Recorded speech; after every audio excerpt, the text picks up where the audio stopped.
You're about to listen to the Weird with a Side of Bacon podcast. We cover weird things, but part of that may include adult themes and content. We'll be talking about things like butts and boobs, and there will be swearing. It's kind of what we do. If there are any kids in the car, you may want to change the channel. Thanks, and enjoy. Hey, sweetie, what can I get for you? Do you have any of today's specials left? The weird? Oh yeah, we got lots of weird. And can I get that with bacon? Sure, weird with a side of bacon, coming up.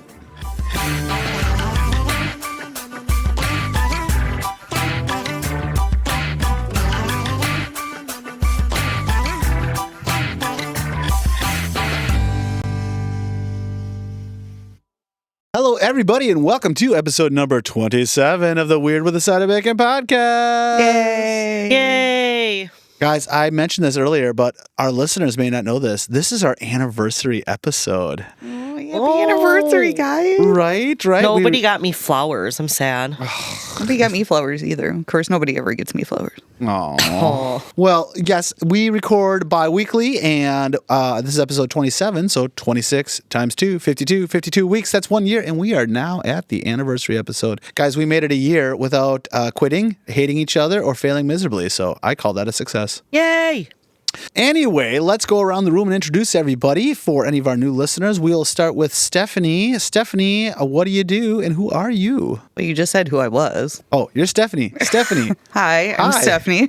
What do you do here on the Weird with a Side of Bacon podcast? I find weird social media stories. All right. And then, as we also know, we always go clockwise around the table because I cannot contemplate doing it any different. That is probably a mental issue I have. I am Trevor. I am also one of your hosts. I cover weird facts and weird history. And we're going to move now to Misty. Misty, what do you do here on the Weird with a Side of Bacon podcast? Well, I cover news articles from all around the world, whether they be new or old. Before we jump into it, though, we like to do our personal story. I have a weird personal story. Of course you do. I do. I love to live in the weird because that's my jam, man. I feel like you're the only one that weird stuff happens to. Well, you guys get That's weird because stories he too. attracts it. I do. I wonder if he goes out in public without us wearing a sign. Do Please something give me weird weird. for me. Be weird. Be weird. I like to Be weird so I can talk about in the you. weirdness. Also, though, I like to call it weirdness because if I'm weird, that sounds better than if I'm awkward. Which, let's be honest, they kind of overlap a little bit with me. I know at least you, Stephanie, have said many a times, "Why do you make everything awkward?" So we'll call it weird, but yeah, usually it's because I'm awkward. I bet you that makes the most sense. It does. It does. All right, so can this see it one, now. by the time this comes out, it is going to be well past Christmas, but this one is actually related to Christmas a little bit. We have a nephew, and he is 18. In fact, his 18th birthday is coming up soon. We have a party we're going to for it, and we're just talking about what everybody got for Christmas. And he is dating this girl who is a very awesome person. I've met her a couple times now. She's super cool, a lot of fun. Like, I'd love to say that she might listen to the podcast, or hope she does, because she kind of fits that realm of fun. And we're talking about it, and I said, "What'd your girlfriend get you for Christmas?" He says, "A World War I sword." I was like, "She got you a World War I sword?" He's like, "Yeah, it's like a bayonet, goes on the end of rifles and stuff like that." I'm like, were you looking for a World War I sword? Because he doesn't have a sword collection as far as I know. He's like, "No, she just gave me one." And I said, "Why?" He's like, "Well, her and her family have 2 barrels of antique swords in their basement at home." So she just took one of these swords and was like, "Here you go. Merry Christmas." Yeah, she asked her parents, I guess, "Is it okay if I give my boyfriend one of these swords as a Christmas present?" They said, "Sure," because they have 2 barrels of them. They have barrels of swords. And he doesn't know why they have barrels of swords. He goes, "Oh, they buy things at auctions and stuff maybe. So maybe that's where it came from." At one point, they bought a barrel of World War of swords. And one of them that he got was a World War I bayonet sword. So I thought that was kind of weird. Yes. Weird and cool, though, at the same time. Yes, exactly. It's a very unique gift. Yeah, I have no need for a World War I sword, but if someone gave me one, I would be kind of excited too. Yeah. Why wouldn't you be? But yeah, like I say, I just wander into weirdness sometimes. I don't go looking for it. It goes looking for me. Uh-huh. That's what we all say. I guess that's true. Anyway, so that is our weird personal story. We're going to get into our content, which is why all of our listeners are here. But before we have to tell everybody about the bacon rating system. Again, for bacon rating. For our new listeners, we rate... now I'm hungry for BLTs. I'm sorry. I have it on my menu for this week. Having BLTs? Yes. Well, that is actually part of the bacon rating system. So the bacon rating system is at the end of everybody's story that they bring to the table today. We go through and rate it to determine how weird it is. And a BLT is the ultimate of weirdness. You bring a BLT story, wow, you got super weirdness going on. If you have a 1 bacon strip rating, that means your story is not funny and or not weird, and we don't like it. And you could always go all the way up to a 4. 4 is also super weird. BLT is even weirder than weird. And you can add some crispy on there if you want to. It's kind of like halfway between, it's like a B+ kind of situation. But that is the bacon rating system for all of our listeners. You could do BLTs tonight. BLTs tonight. Guys, I'm going to cut this podcast short real quick. We'll come back after some BLTs. No? All right. I suppose. We got together to do this. We should probably do it, right? Oh, one would think. It'd be a good idea. Mm-hmm. You guys want to give it to me now? Give what to you, Trevor? The BLT. It does sound like a sex move, and it does sound kind of like, I don't know what it would be. Okay, we're going to figure out what a BLT sex move would be sometime. But no, I was talking about, does one of you guys want to say that I have the first story and to go? Oh, Trevor, you're first. Can we do better than that? I just got done with the BLT rating system. So, all right, and that's the BLT rating system. And coming up is Trevor first. Oh, okay. Yeah. Yeah. Woo, all right, we got some enthusiasm going on for this one. You wanted more. I did. I appreciate you really hyping it up. I hope this story meets it. I'll be honest. Like, yes, there's a hand up in the back. Yes. I had to Google it. The Urban Dictionary. Wait, there's an Urban Dictionary for what a BLT is. A BLT special, a sexual act in which a man ejaculates on a woman's breast, inspired by the major motion picture Forgetting Sarah Marshall. What? How does that coordinate to a BLT? In the phrase, be my L on her T's. Oh. Does that make me really boring that if I had to ask why a BLT is called a BLT? I think that says something about me. All right. Well, Anyway, okay. Trevor, you have the first story. What do you have for us today on that note? Okay. My first story I have titled, Johnson & Johnson has nothing on this guy. On the BLT? Well, I was talking to Johnson & Johnson, the baby product company. They make the baby soap and the Yes. shampoo and all that. The no tears shampoo and stuff. Do you use that shampoo so you don't cry in the shower? I don't. Here's the thing. Completely, not even getting into my story yet. Let's say Johnson & Johnson, and I'm sure they don't, but if they did, just put a regular shampoo in that bottle. Would anybody know? Because if it got in a kid's eyes, they're going to cry and whine about it no matter what, right? Like, they're a little baby or a little kid. They're still going to cry and whine of shampoo in their eyes, even if it isn't that bad. So nobody would really know, because you're not going to believe a 1-year-old on whether their eyes are stinging from really bad shampoo or regular shampoo. So they could be just fooling us all. How about if I buy some Johnson & Johnson and you stick it in your eyeball and tell me? Let's do that. We'd have to put Johnson & Johnson in one eye and like Suave or something in the other, like regular shampoo in the other. And we'll see which one burns more. Only Trevor. These Only you would these do are this. good experiments. Sure. Only if you play the song by Ozzy, No More Tears. No more tears. While you do this. Okay, this would actually make a fun TikTok, except for the part where my eyes are burning. Not any worse than cutting up a jalapeno and sticking your finger in your eye. That's true. I hate to say it, but I might volunteer myself for this experiment. Anyway, getting back into this, again, it's called Johnson & Johnson has nothing on this guy. This one, first I always start with my sources. I have a Wikipedia article directly on this topic. I have an object detail page for this product from the Smithsonian Museum Can you website. say that again? Yeah, it's very hard to say this. Smithsonian. An object details page for this product on the Smithsonian Museum's website. You almost screwed it up. Smithsonian. The Smithsonian is really hard for me to say. Smithsonian. Smithsonian. I think I'm emphasizing. Okay, I'm done. I'm falling apart. Anyway, it was a little weird, but yes, it wasn't an article specifically on this product because it is a product. We'll get into it. It's a product for babies and children. But it wasn't an article on their website about the product as much as they have one of the bottles for this product at the Smithsonian Museum, and they had an article, or they had a description about it. And then the last one is an April 2012 article from the Science Museum of South Kensington, London. We're getting real sciencey here, aren't we? So sciencey. All right, so the product we're talking about today, I'm going to be talking about Godfrey's Cordial. You guys know what that is, right? Yeah. Yeah. Okay, good. All right, well, we're done. Thank you guys, everybody. This is They fun. have it on Amazon. Yes, Godfrey's Cordial is on Amazon. And all right, so this was a product meant for treating babies and small children, and it was used back in the late 1800s. It was a special medicine for fussy babies and children, and it worked amazingly. It was an over-the-counter medicine that you could give if you had a baby that was maybe colicky or children that were, having problems or whatever. It was like a cold medicine or just a finicky kid medicine, okay? For like croup. What the heck is croup? Just keep going. Okay, I'll keep going. Anyway, it was really popular for working women, not meaning like prostitute working women, just women that worked, which they had, women that worked, so they could get work done, either working from home or if they went to a factory and had to take their children without the child or the baby causing them a lot of distractions and stuff like that. So a lot of people also used it for that because it just calmed down the baby, calmed down the child really well. Also, it was a trick that a lot of nannies used. So, had these richer families and they had an in-house nanny. They would do Drugging. that pretty much what it was, is if the nanny's like, this kid's a pain in my ass, I kind of want to have a lazy day, they give him a little bit of Godfrey's Cordial. And it worked out really well.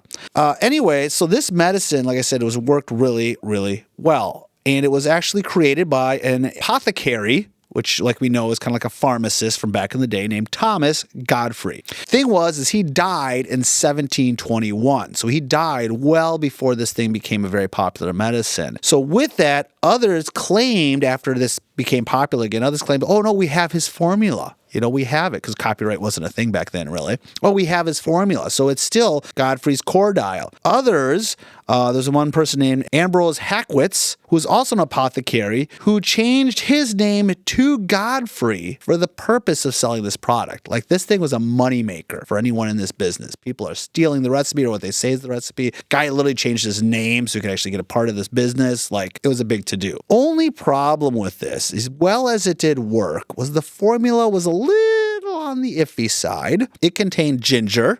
We're doing okay. Sassafras. I didn't know that was actually a thing, by the way. Sassafras, I think, is like a comment, like, stop being such a sassafras. I'm getting a lot of sassafras from you. It's actually an herb. It's an herb. So I think an herb of sorts. So, Sassafras. and then afterwards, we kind of take a downhill spiral. Alcohol. Kind of figured that. Yeah, alcohol. And then opium. Yes. Yeah. So I understand why this medicine works so well. If you start giving children a syrup full of alcohol and opium, they tend to calm down. What? They're seeing the rainbow. Yeah. So pretty much all these like nannies and working parents that want to keep their child, they're just creating like a little opium den for their children to hang out in. They're just high as a kite. All that kind of bad stuff. So it really worked out well because we have a bunch of opioid-induced children. But it had this downside of, you wouldn't believe it, causing death. Oh, gee, imagine that. I know. You would think that if you gave a child on the daily as you went to work every day opium, at some point it's going to have a long-term effect. And that long-term effect would be death. So with that, people kind of figured it out. Doctors, even back in the 1800s, were like, there seems to be a direct connection between dead children that are taking Godfrey's Cordial. Maybe we should stop giving children alcohol and opium on a daily basis to calm them down. So Might be a good idea. Yeah, I mean, alcohol used to be a big thing to rub on gums when they're teething. Well, I think my grandparents did that. I think my teeth were coming in, and this is only the 1980s. I think we did that at one point. Did we put a little alcohol on our kids' gums? Did we did that? I think we used. No, I don't think so. I don't think we did that. I know my grandparents did that. I never did that. Yeah, I don't think. I think our generation. No, was, we used also the didn't use car numbing. seats. We used the teeth numbing or whatever. The teeth numbing thing, which I don't think contained any alcohol or opium in it. I don't know. I'm not Came out of the baby 100%. section. I hope not. Right. Again, Johnson & Johnson. They've got nothing on old Godfrey here. So, But yeah, Godfrey's Cordial is my story about medieval medicine and how you probably should stay away from it. Well, that's just crazy all on its own. Yeah. So I don't know what to think of that. So basically what you're saying is back in the day, the women who were addicted to opium that always had the bottles of opium. Yep. For headaches and stuff. Yep. Gave it to the kid. Yeah, pretty much. Opium was a lot more prevalent back in the day. A lot of people became addicted to it because, it started with going to the doctor because you have a headache and the doctor would prescribe it. And you're like, I kind of like this. And it would stay, it would stick. And then all of a sudden they have a headache all the time. Literally in the movie Tombstone. Or no, is it Doc Holliday's girlfriend? Or is it the main character wife? I can't remember, but they talk about it in that too. So, but yeah, I mean, it's not good for anybody, but I think giving it to babies and infants and stuff is not a good idea to be using opium and alcohol. Probably not. Yeah. Interesting. So, yeah, just a little one. Just a little something. All right. Don't drug your kids. Yes, don't drug your kids. Now there's other drugs for your kids. That's true. People might look back at what we're giving our kids like 50 to 100 years from now. People are like, oh my God, can you believe the stuff they give children back then? It's ridiculous. It's great.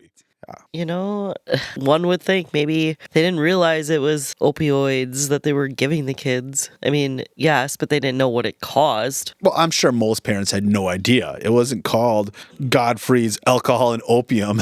It's called Godfrey's Cordial. I think they could have came up with a better name than Cordial, but I think it's Cordial. Cordial. And it's Cordial? Cordial? I'm calling it Cordial. I pronounce most words incorrectly. Names I'm terrible with. I'm going with Cordial. sure, we'll let it go. Cordial. Nope. Dale would be D-A-L-E. Is that how you spell cordial? Is that how you spell cordial? Is that how you spell cordial? C-O-R-D-I-A-L. C-O-R-D-I-A-L. Yeah. That's cordial. What's cordial? Guys, I have a weird story Once you for spelled it, I'm like... Yeah, guys, I have a weird story for you. It's how I thought I did this entire podcast where I was saying Cordial, and it was actually Cordial the whole time. So Godfrey's Cordial. That makes a lot more sense, actually. The name really fits the product. I would say we start all over again, but I think it's funnier if we don't. And I just said funnier too. Good God, I just said funnier as well. Oh, I am just a mess. Funnier. You're going to get so called out. Oh. Trevor's inability to pronounce words. Words are I hard. give the story a 3, but I'm giving you a 4. Oh, yeah. I have to second that. Ooh, thank you very much, guys. I really appreciate my lack of knowledge on that one. Knowledge? I thought I was bad. Thanks. Oh, God. Don't make me cry. It's too early.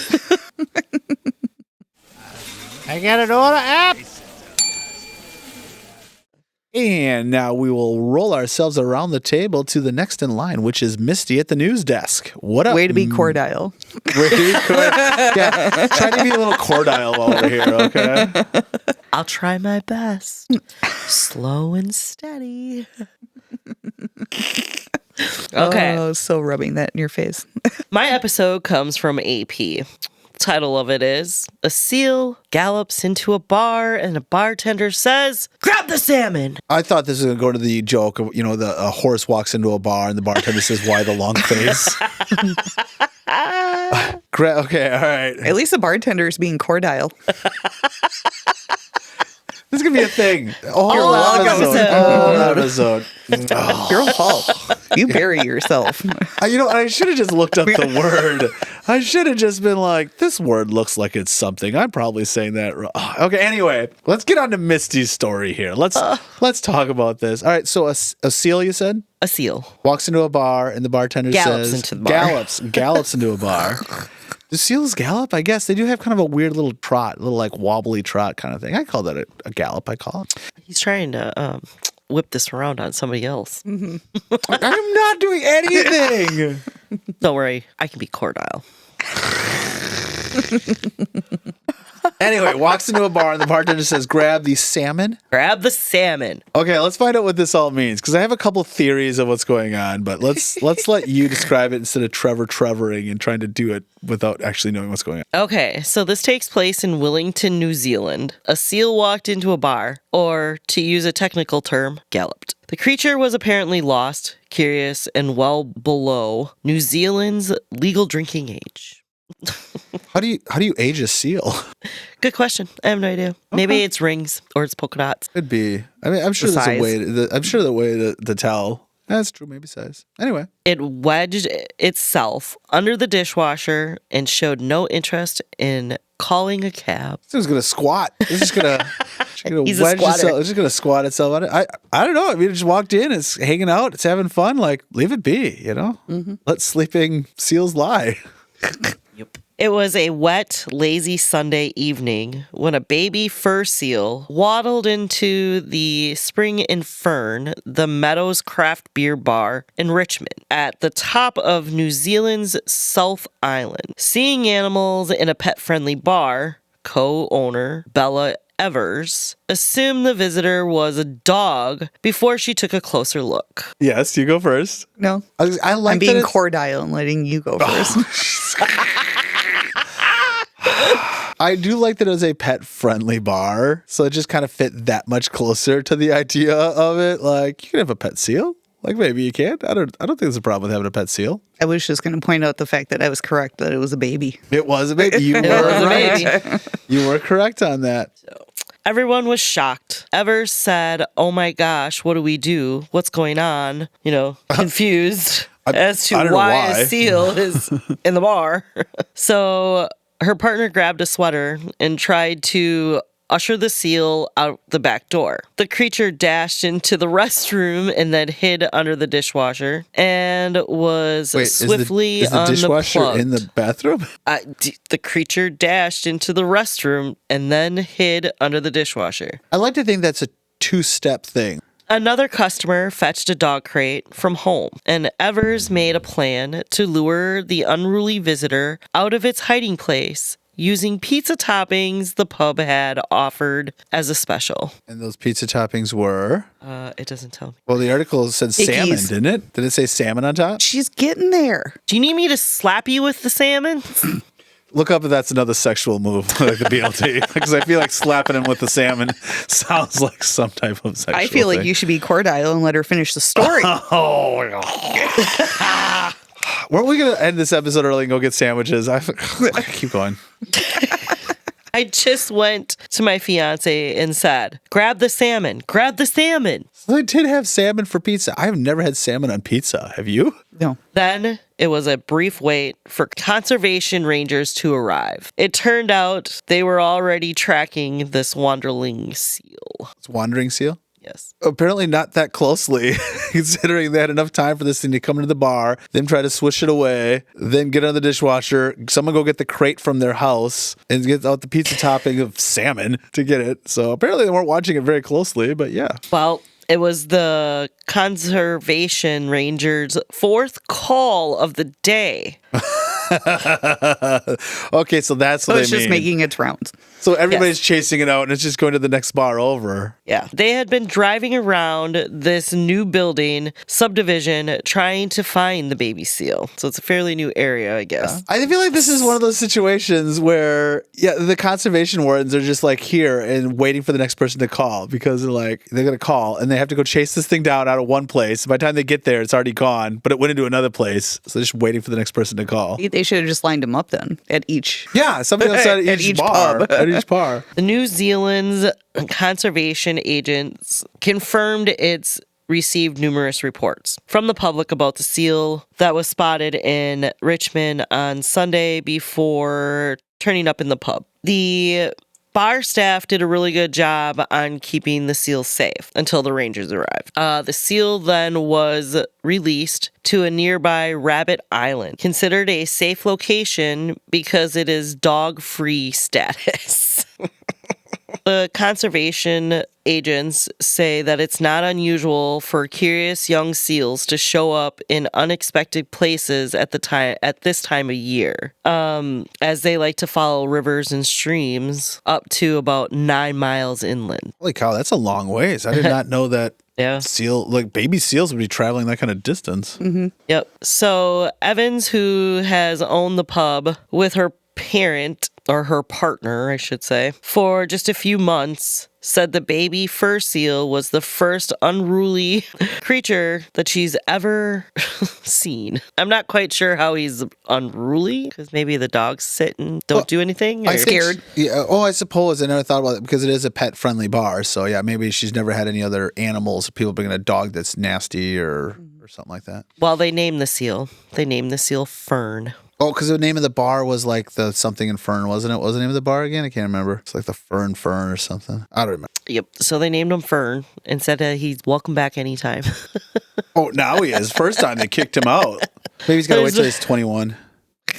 Well, how many years are in a seal year? Like, does he have to be 21 or does he got to be like 3? Is it like dog years? Like dog years? Maybe it's like a dog year It's a thing. good question. It's a good question. But there is a running joke that they've gotten the seal of approval.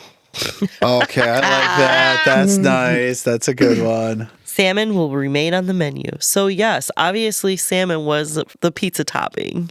I've had tuna on a salad on a pizza before, whereas it was more like a flatbread kind of thing than a pizza because it didn't have like regular pizza sauce. But I've never had salmon on pizza before. I don't know if I'd like that. It'd have to be like an Alfredo sauce or something, or A garlic butter sauce probably would be better. yeah. I just don't want pizza. It can't be any different than putting a sardine on a pizza. No, sardines are just really salty. Sardines are little salt That blocks. doesn't mean that the salmon wasn't cured in salt. Okay, that's a good point. It could have been cured salmon. I never thought of that, but Anyways, that's my little tidbit about a seal.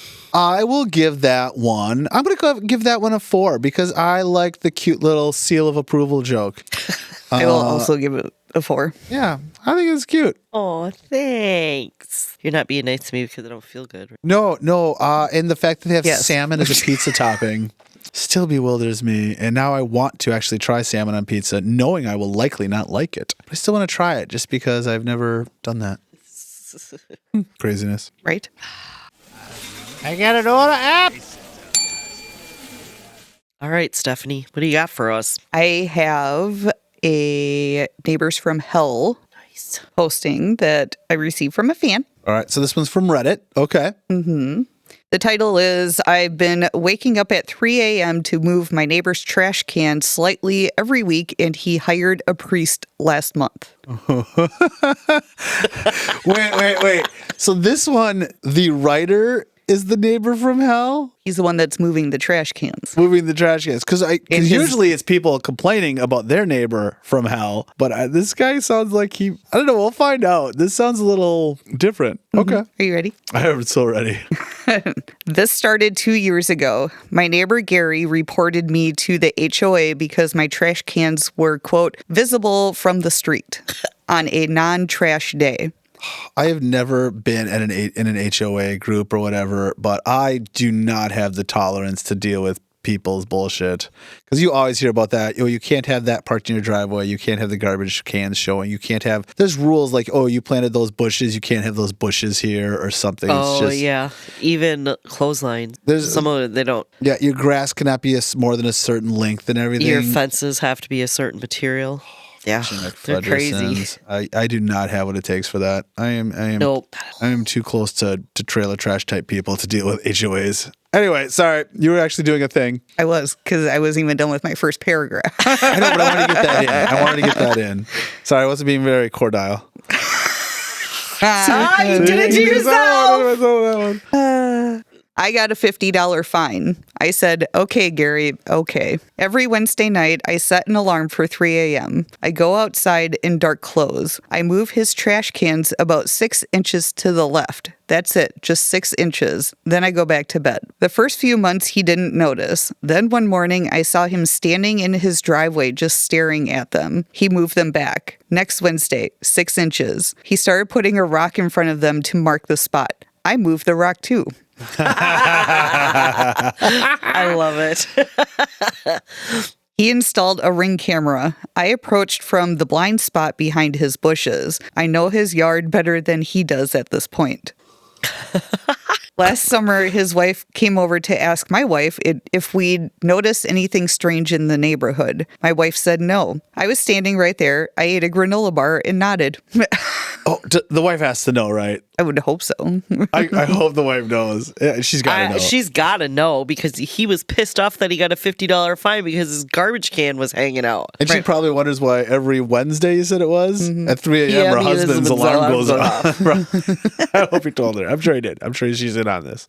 In October, he had the house blessed. I watched a priest walk through his front door. I saw them standing in the driveway praying over the trash cans. I almost felt bad. Almost. He started bringing them inside his garage now, so I pivoted to moving his welcome mat 2 inches every week instead. I will never stop. I don't even remember what being normal feels like. The HOA created me. And then there's an edit. Since people keep asking about the Ring camera, the welcome mat is by his side door. Camera points at the driveway, but I'm not taking chances, so I bought the same Ring camera model and spent a month testing angles in my own house. There's a 2-foot blind spot if you approach from the left hedge. 10-second delay before recording starts. I can be in and out in 8. Oh my God. This reminds me of the movie The Burbs. Remember that one with what's his name? The actor in The Burbs. Tom Hanks? Tom Hanks. Yeah, The Burbs with Tom Hanks, where it's this whole neighborhood of just weird stuff. And then Corey Feldman, is he the one that's in it too? One of the Coreys is in it. The one that was in the Corey that was in The Goonies. That was Feldman. Corey Feldman. He's in it too, and it's great because he has this whole thing where he's talking with, I think it's his girlfriend on his porch. And he's like, hey, watch this. And they're watching these neighbors do all these weird shit to each other. I love The Burbs. This is a very classic movie. But that's what makes me think of is The Burbs. Because you know that somebody else in the neighborhood has seen him. And they're probably laughing with him, right? Like the wife knows, he knows. But there's got to be somebody else who's walked their dog. There has to be other I'm gonna Ring assume cameras. that there are other neighbors who this guy has pissed off and think it's hilarious because he's the only one doing it. Yeah, the fact that he called on his neighbor for his trash can showing a non-garbage day and got him a $50 fine, he cannot be popular. So he's probably pissed off a lot of people in the neighborhood. Oh, this is great. All of a sudden, one day he'll be out there doing the floor mat, and next thing he knows, he bumps into some other guy dressed in all black at 3 a.m. on a Wednesday moving like a flower pot. Ends up they've both been doing the same thing to this guy. Oh, I love it. Oh, man. That is at least a 4 crispy. Do I go BLT on that? I'm going to go BLT because I love that this guy has now made this a major part of his life. Yeah, I don't disagree with that. I'm going to go I think a BLT is well-deserved. Yeah, this guy literally bought a matching ring cam to try to test out to find the blind so spot. he Like, he's knows. going all out in this. But he's having a damn good time. Honestly, I would probably do the same thing. If you were Just to watch the guy squirm. So do you think the wife sits there with a timer? right? Yeah. Oh, yeah. They got the earpieces in. It's like a whole spy movie going on. It's like an earwig. walkie-talkie? Right. Next thing to do is going to splice into the camera system, so you can like do the recording thing, like one of those bank robbery movies and stuff. This is good. This is all good stuff. I like it. He had to shoot it with a spit wad. Right? Yeah. BLT all the way. Oh, Thanks, guys. I got an order app. Trevor, it's back to you. What is your second story of the day? My second story of the day is titled "Untouched Places." What, does it sound dirty? Untouched Places? maybe. It's about an island. It's not very Cordial. No, it's not. Oh, God. Second round, we're still going strong with it. All right, we're going to go through then, and we're going to start with my sources. So, Untouched Places is a story that I found using sources such as the February 2015 article of Iceland Review, the country, Iceland, an April 2017 article in Amusing Planet. Not Amazing Planet, Amusing Planet. Are you sure? I am positive because I put an Amazing Planet and I kept saying Amazing Planet, and I had to make sure I corrected it because it's not Amazing Planet, it's Amusing Planet, which is a different website. And then the last part is from the UNESCO page about this site. So UNESCO, for those who don't know, which included me up till I wrote this, is the United Nations Educational, Scientific, and Cultural Organization. Say that again? The UNESCO The UNESCO is the United Nations Educational, Scientific, and Cultural Organization. Okay. It was like a historical society for the entire United Nations and world. Like they think like the 7 wonders of the world. They are the ones in charge of like, hoping everybody's protecting all these places and all that. Okay. Gotcha. So they protect things that are like educational places, scientific places, and cultural organizations. Okay. That's what they do. Okay. Okay, but I don't want you to use the abbreviated version. I want you to just say the whole thing. Every time I have to say Every United time. Nations Educational, Scientific, and Cultural Organization. Yes. Is this like when I did the ducks? Remember the episode about the book about the rubber duckies? Rubber duckies and the 10,000 blah, blah, blah, blah, blah, blah, blah. That was a fun one. That was an early one in the season. Oh, it's so good to reminisce on our anniversary, guys. Aww. Anywho, this is a story about Surtsey Island, which I'm sure you guys have never heard of Surtsey Island because why would you? Surtsey Island is an island that was created by a volcanic eruption, an underwater volcanic eruption. Yes, Stephanie? You want to say underwater again? Oh, I thought you were wondering if I said Underwater. Surtsey Island correctly. No? No, it sounded like you said created instead of created. Oh, okay. I'll do it again. Surtsey Island. I'm just being cordial and letting you finish what you're saying. Surtsey Island is an island that was created by an underwater volcano eruption. And it happened between the years of 1963 and 1967. This volcano erupted for about 4 years, slowly creating an island, just like, Hawaii is a volcanic islands and all that. The big thing is about it is this happened not that long ago, so 1960s, and scientists and people were smart enough to say, hey, wait a minute, this is an island that has just been created. This would be a great place for scientific study to learn when islands are created, what kind of things happen. We can actually see the growth of an actual creating island. Year after year growth. Year after year of growth and how things start to show up on it and how animals find it. And you could just study it. It's a great place to study. And the biggest part is because it is new, they were able to also regulate it and say they're not allowed to be touched by humans or messed with by humans. You're not allowed to build on it. People aren't allowed to just show up on it. You have to get like permission. It's only been like about a handful of people that are actually allowed to visit the island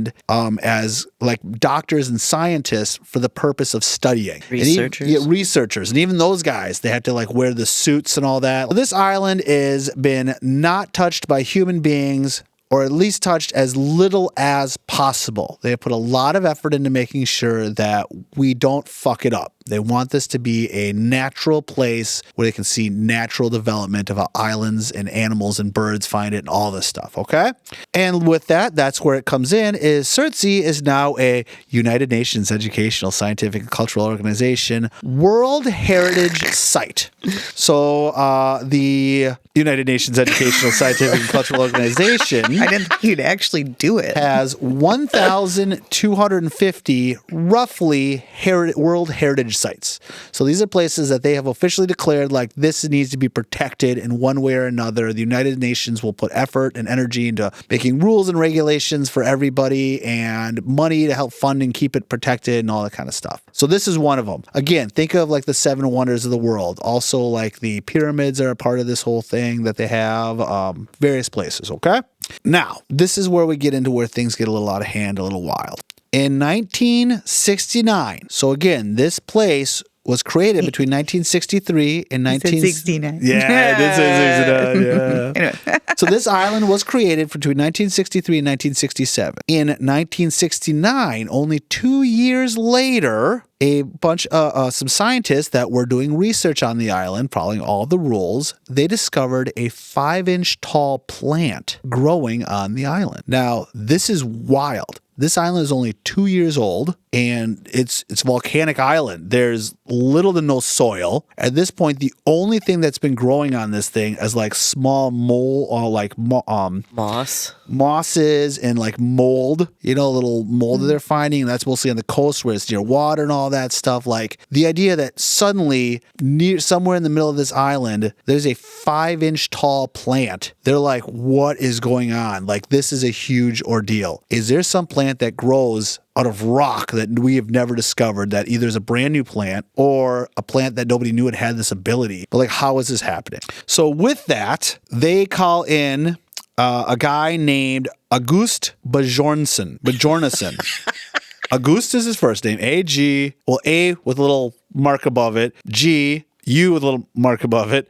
ST. August. I'm going to say August. And Are you sure it's not August? August? It's not Augustafson. So I was thinking August. We'll go with August. We can go with August. August Bjarnason. Bjarnason. Bjarnason. I'm going to go with. We're going to just go with August. Okay? August. All right. So they call in August. And you might Say ask. it's AB. AB. We're calling AB. They call in Dr. AB. Dr. AB. Hey, there you All go. right. So they call in Dr. AB. Dr. Abe. And the reason they call in Dr. AB is because this guy is like the world plant expert. And they're like, dude, Sea Island, here's a picture of a 5-inch tall plant that is growing on this 2-year-old island in the middle of it. And we don't know what's going on here. We need the guy. So they call him Dr. AB.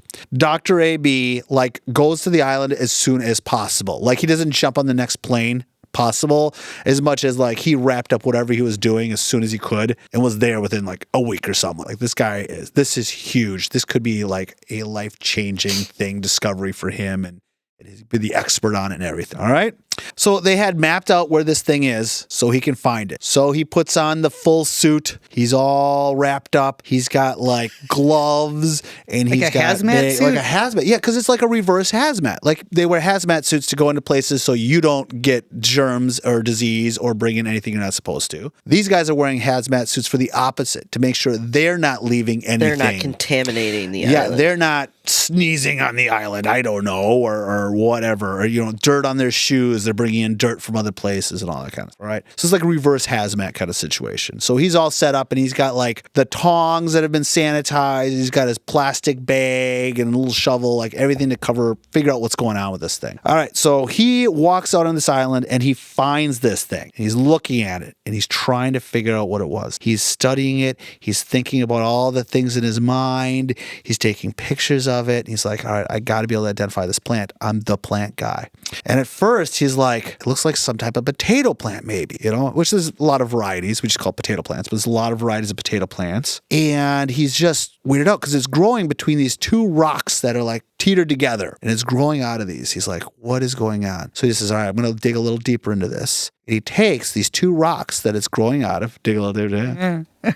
He takes these two rocks that it's growing out of and he like peels them back because these two rocks are just kind of like ledged next to each other and this plant's growing between them. So he pulls back these two rocks and this potato plant, or what he thinks is a potato plant, is growing out of some type of like soft substance. And he's like, what the heck is this? Did some animal drop a potato here? And this is like the rotten potato? Or what is going on? So he's looking at it, he's thinking about it, he's looking at this soft material, and then he figures it out. It's not a potato plant, it's a tomato plant. And it's growing in a pile of human poop. How did the human poop get on the island?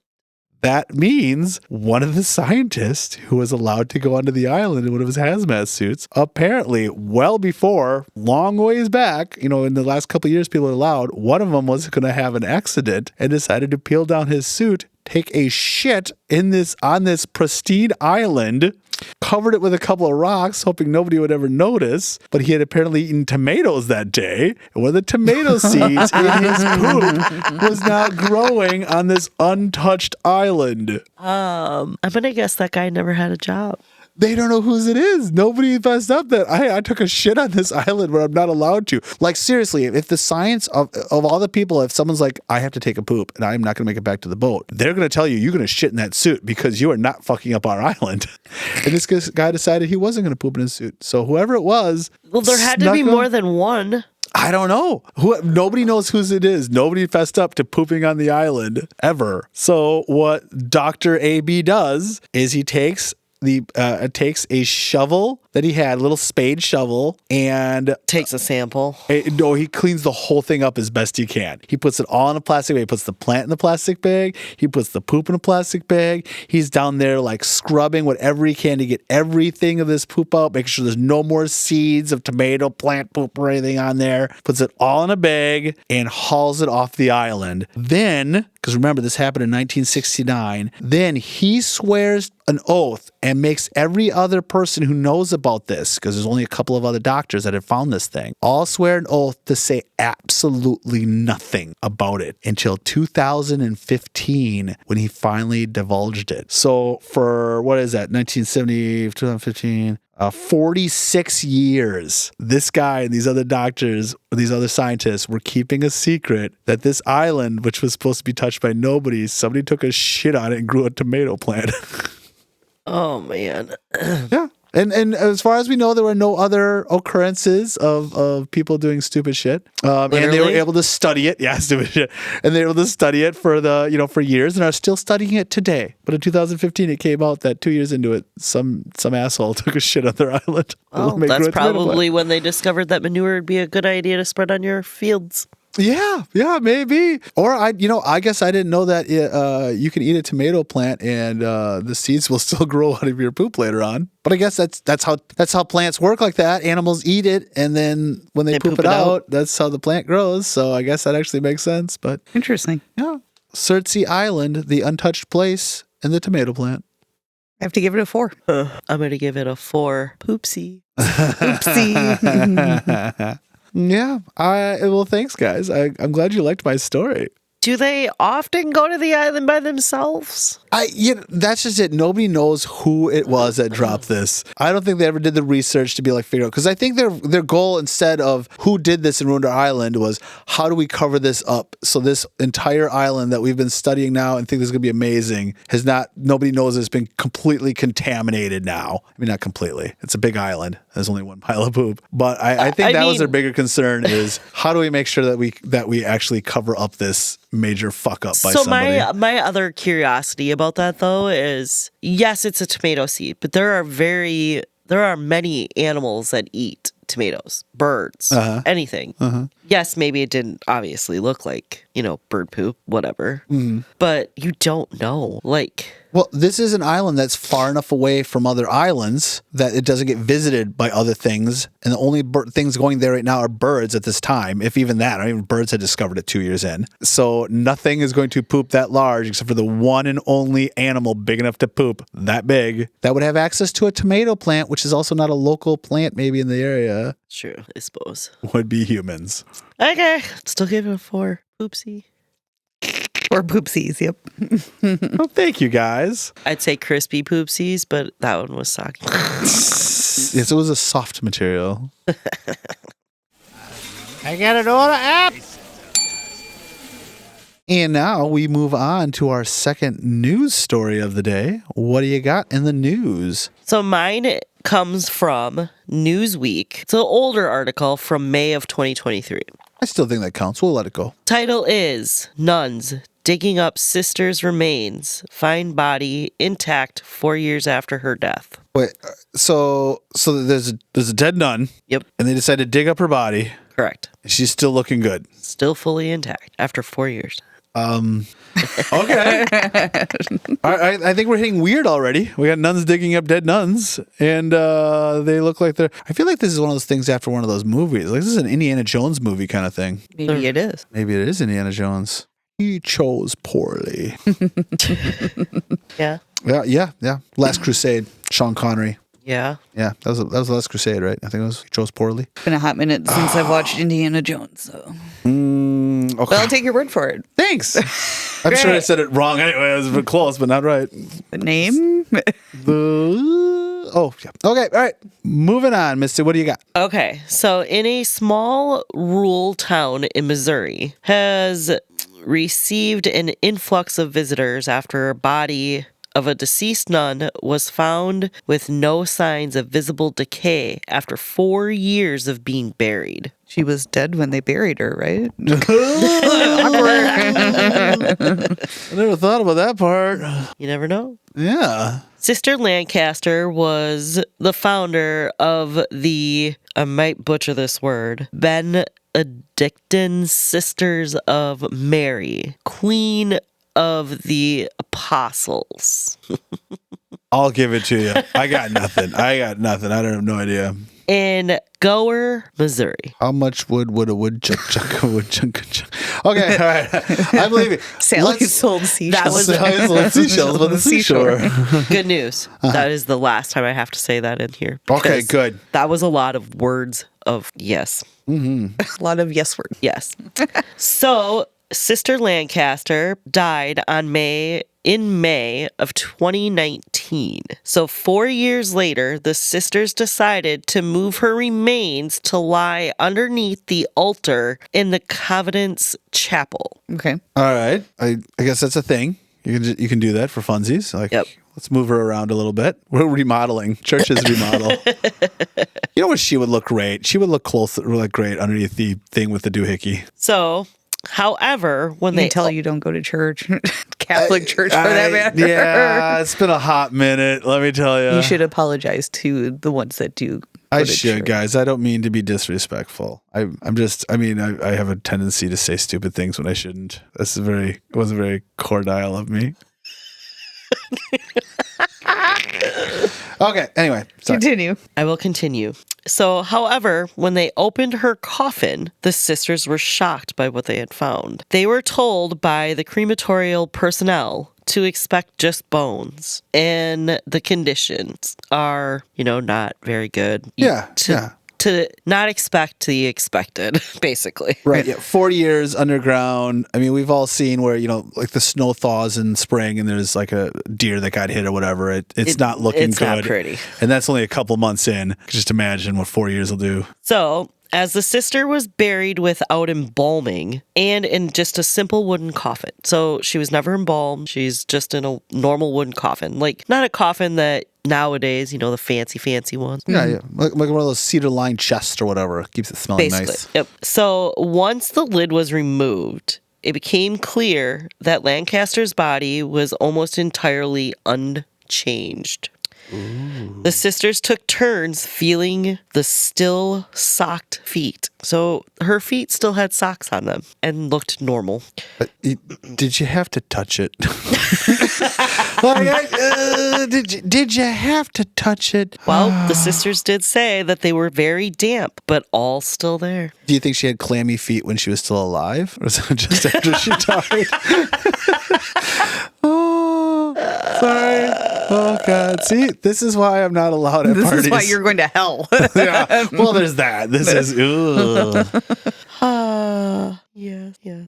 So the dirt that had fallen in earlier on had pushed down on her facial features, which then kind of distorted her face a little bit. But they placed a wax mask on her face to make it look normal. But her eyelashes, her hair, her eyebrows, her nose, and her lips were all there, and her mouth was just a little smile. I don't know if I'd be intrigued or creeped out. Yeah, I think I would be intrigued. I think I would go intrigued. If I were to guess, I think I'd be intrigued. Because I will admit, right now, if somebody's like, hey, did you want to see this, like, down the road? Do you want to come see this thing? I would want to go see what we're talking about. I wouldn't be like, ugh, it sounds gross. I want nothing to do with that. I would want to actually go see it. I don't need to touch it, though. I feel like, I wouldn't have a problem touching it, but I feel like that's disrespectful. Not that all my comments are disrespectful. I got to remember, I disrespectful. think she was the leader of all these sisters. Yes. So, she led them to where they are. Mm-hmm. So she was them, like the Reverend Mother. Yes. Yeah, I'm sure it was done in a respectful, almost prayer kind of way or something. So I guess that's true. Yes. So, but all I can think of is like the little kid that's poking the dead animal with a stick. Like, stop poking with a stick. That's all I can think of. I don't even know where to go with you. Okay. Sorry, guys. Sorry. You cannot give him back. We've already discussed it multiple times. I know. This is what happens when you go to school for philosophy. That's true. If anyone doesn't know, my undergrad is in philosophy. So that just tells you a little bit about me to begin with. After they cleaned off all the mold and the mildew because of the wet condensation conditions that the coffin was in, it looked like they just put the habit on her that day. So it almost looked like they put new clothes on her, basically. This was the testimony to her love for the sisterhood and what she was passing down to us who followed her. So basically, they feel that this was given to them to showing that God truly is a thing if you really believe in love. It's like a miracle of God. Correct. That her Like a body's in this good blessing. shape. A blessing. So I mean, they cleaned up the clothes and all that. Do we know what they plan on doing? I mean, at first you'd be like, "Holy cow, this is crazy, this is wild," but then you think you'd like put her back in the ground then in the new spot they had planned on. So Something like they this, they moved probably her, is they more. moved her body to underneath the. I wonder if the plans changed when they found her like this. Like, are they put her on a glass box now or something? Yeah, I don't know. I don't know either. I don't think it really went into detail as to what they did with her. I mean, they were going to put her in the convent underneath the chapel. So I don't know if she is on display somewhere or... Right. Or maybe they just left it open for a while for people to come and admire this this miracle of God kind of thing. And then after that, they put her down in the hole. Do you know something I don't know? Oh. Well, anyways, that's my story. I like it. It's unique. I do too. I thought that was a pretty good story. Unexpected thing, and I still don't want to how to touch it. Oh, okay. It makes you wonder, though. Like nowadays they have body farms. So different elements, different kinds of thing. Have they done it where they've embalmed a body and didn't embalm the body and find out what the decay rate is? Oh, that's true. I never thought about that. This whole sisterhood thinks they're looking at a miracle. But if they just talk to somebody who does forensics at a body farm, they might have been like, yeah, that's totally normal. We find those all the time. Right. That's a good Is there a chemical in the embalming fluid that causes bacteria and other things to break down sooner than those who are not embalmed? Which is weird because I think the whole idea of embalming is the opposite. So the body stays fresher longer for the showing. But if your blood is not pumping... I hope the blood wasn't pumping. Well, right. But I'm saying it clots, where embalming fluid may not clot. Like, it doesn't clot. It would be my guess.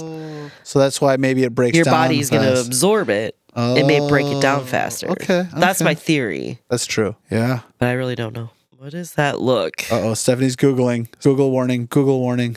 Are there 7 single ladies in your neighborhood looking for a good time? Are you Googling something else? I think did you find something out that I need to know? No, I went to do ask Google to figure out the details. How fast the body decomposes and stuff? Yeah, between embalmment and not. And now you're on a list?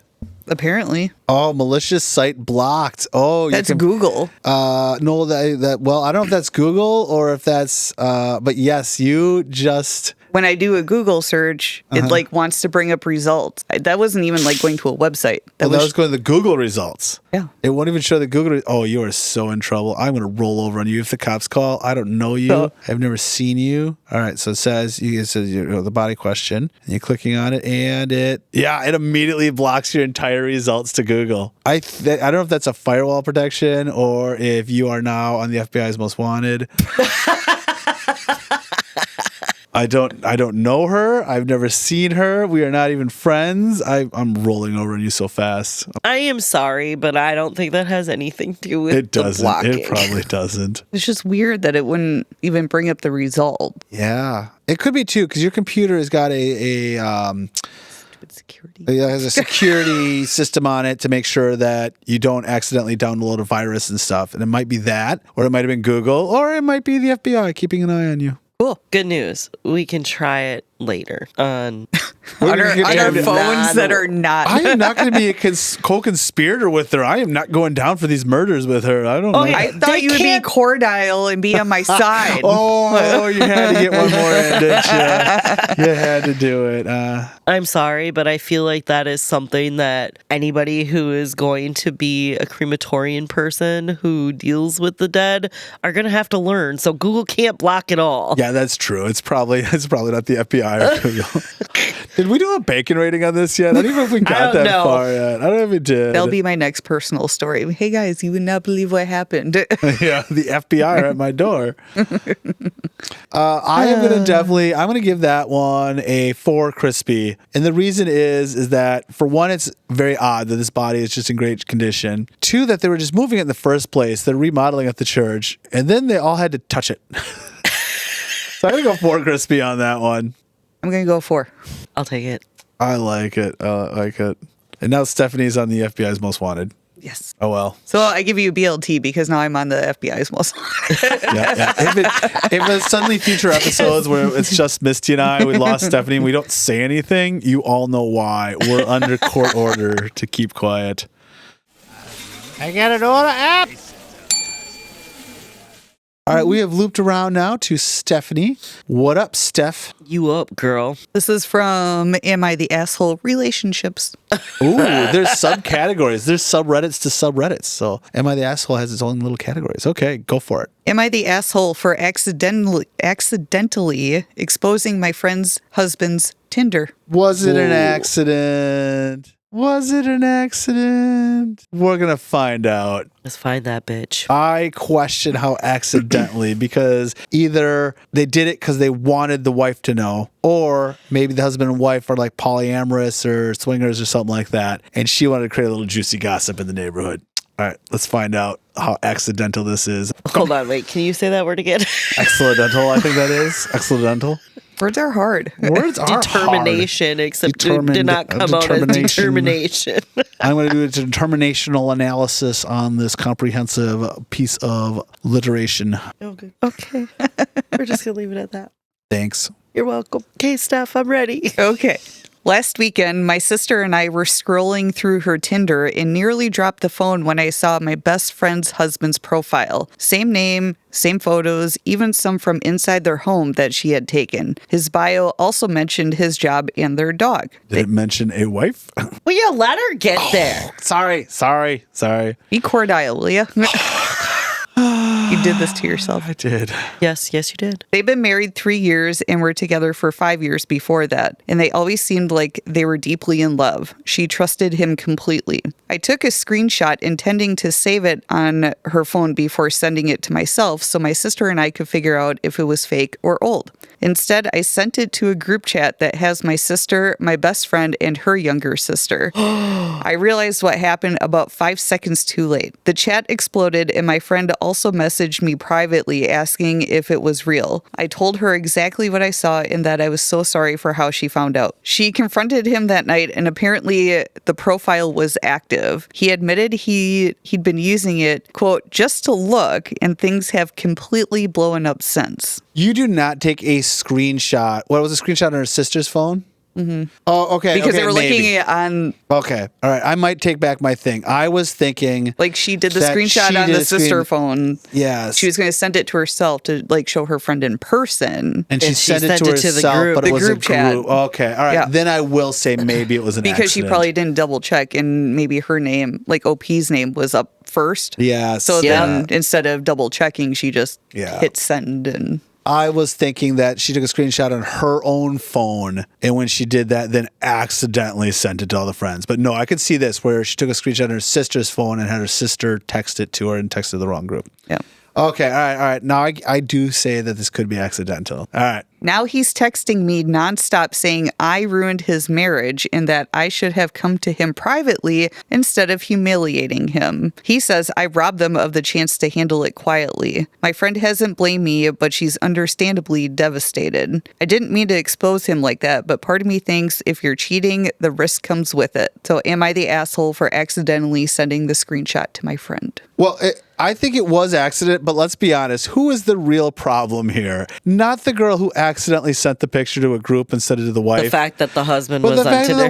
That the husband's on Tinder cheating anyway. Or, window shopping, apparently, as he calls it. I do think it's hilarious, though, that the husband is like, it's her fault. Okay, the part was sent to a group. How long were you going to let it go on before you actually had it? Well, Yeah. So, he yes, should have came to accident. her. He didn't say should have just told the wife. He said should have just told him, meaning we could have had our secret together and I would have worked it out. Don't tell my wife. That's what he's pissed about. He's not pissed about that everybody heard. I'm sure he's pissed about that part, but he didn't say he should talk to the it's wife. a shitty way to figure it out. Like, and that was not her intention by the sounds of it.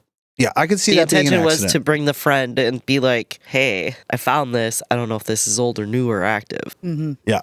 But then, do you really want to do that? Because then that makes her mind go and doesn't need to go in places. Maybe, I don't know. I don't know how I would feel. I mean, I guess. Yeah, no, he's the problem here. This dude has got a dating profile and got caught. And not to mention, it's probably a local dating profile that the sister found it. How did this guy think this was going to go? I almost You feel think like it would. he's the only one in the entire group of friends that would be on a Tinder app? Do you think no one was going to find this thing? Okay, hold on a second though. If you're on a Tinder app, not just people who match with you are supposed to be the ones that are sent to you. So how do you just randomly, out of hundreds of thousands of people on Tinder, do you run across your best friend's husband without searching by name? Because I think because people do. I think Tinder is like just flipping through. You know, they talk about people just swipe.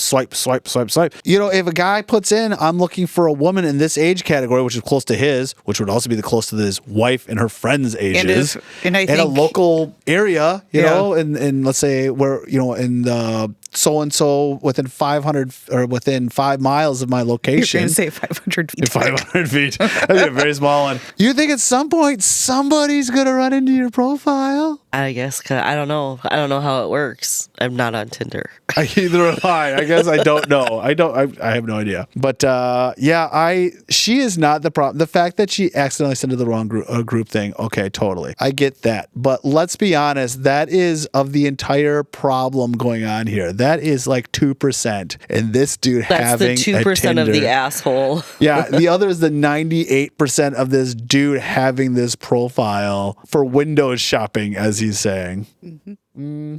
Yeah. I don't know. I don't think, I would say not the asshole, because I will give the benefit of the doubt that it was on accident, the sending of the picture, especially knowing the sequence of events of the screenshot and then trying to send it to herself and accidentally doing a group thing. Well, yeah, because in her I could see sister's it. phone, she may be listed first and then the friend, because sometimes it only shows you, and sometimes it doesn't say +2. Yeah, that's just it, is when you're You don't sending know. to a group or, you know. But yeah, I'm going to say, all right, weirdness. I'm going to give that a 3 as far as weirdness. Juicy. Definitely a 4 crispy for juicy. It's a juicy little nugget you got there. But I will give it a 3 as far as weirdness goes. I will also give it exactly what he did. It's I juicy though, right? It is juicy. It's so juicy. It's so juicy. I mean, I feel bad, Well, yeah. but at the same time, I'm sure that's you not how deserve they to be wanted called out, to. fucker. Right. Right. I don't feel bad for him. I'd feel bad for the wife who got a little bit of slap in the face, but it was an accident, and I feel like that was an accident. But I do not feel bad for him. Like, fuck him. That's his own fault. Yep, sure is. So. Especially because if your wife's best friend and sister are on Tinder, you would know that. Wouldn't you take your profile down? But anybody, co-workers he works with are going to see this Other thing male and this friends. shit. Other male friends. Family. Yeah, family. How does this guy not think this is going to get caught? There are a lot of dumb men out there, Trevor. That's a good point. We are not exactly the smarter end of the species. I feel like I've heard this story many times. Yeah, I'm sure if you looked up how many times married guys have Tinders and stuff like that, it's going to be more than it's just this guy. Well, thanks, guys. You are welcome. Well, that is a good way for us to wrap up today's episode. Thank you, everybody. Well, guys, thank you, everybody, for listening. That is it. Okay, so we're going to wrap up this episode for everybody. That was a lot of fun. We got some good stories going on here. And if anybody would like to see more of us or hear more of us, we are available on the Tiki-Taki. We're on the Facebook Reels. We're on the Facebook itself. We're on the, YouTube Shorts. We also also record our full episodes and post them on YouTube. So if you want to see us in the studio doing our cool thing that we do, feel free to check us out on YouTube. We're also on the Instagram or the Instacart if you're looking to put in a nice grocery order for the day. If you would like to send us an email about maybe a personal story that you have that we'd like to do on the air, or maybe a news story or a fact or something off of Reddit or one of those things that you want us to share, I think it'd be a good one for the show. We'd love to have those. You can email them to us at weirdwithsideofbacon@gmail.com. Again, there is no A, just weirdwithsideofbacon@gmail.com. As we like to say at the end of every episode, keep it weird, because normal is just another word for boring. Thank you, everybody. Bye.